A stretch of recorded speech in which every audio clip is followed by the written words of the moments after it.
ఇతర పార్టీలలో నువ్వే అన్నావు బీఆర్ఎస్ ఖతం అయిపోయింది, బీఆర్ఎస్ ఇస్ నో మోర్, దోచుకున్నారు అన్నారు.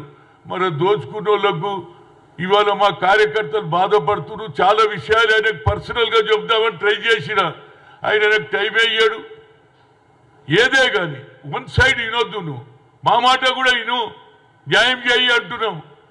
ఇప్పుడు ఏమవుతుందంటే ఒక్కొక్కరికి 2 టికెట్లు అండి, ఒక ఇంట్లో ఒకరికి 3 టికెట్లు అండి.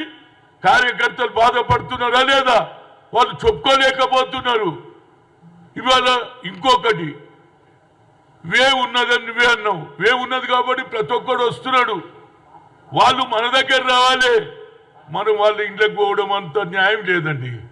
నువ్వు ఒక personality Revanth Reddy, you became a leader.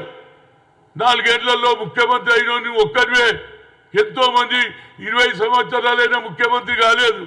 4 ఏళ్లలో కూడా నువ్వు కష్టపడ్డావు, డబ్బులు తెచ్చినావు, మీటింగ్లు పెట్టినావు.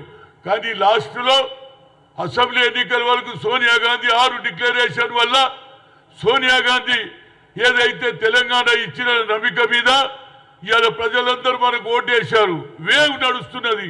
వేవ్ నడిచినప్పుడు ప్రతి ఒక్కడు వస్తాడు మన దగ్గరికి. అంత మాత్రాన ఒరిజినల్ కాంగ్రెస్లకు అన్యాయం చేయొద్దని అడుగుతున్నా. ఒక ఫ్యామిలీలో 3 టికెట్లు, ఒక ఫ్యామిలీలో 2 టికెట్లు. నేను ఇవాళ సమస్య లేని ఇల్లు ఉండదు, పరిష్కారం లేని సమస్య ఉండదు. బంధాలు గొప్పవి, బాధలు చిన్నవి. మీ సమస్యని మేము పరిష్కరిస్తాం. రండి మాట్లాడుకుందాం.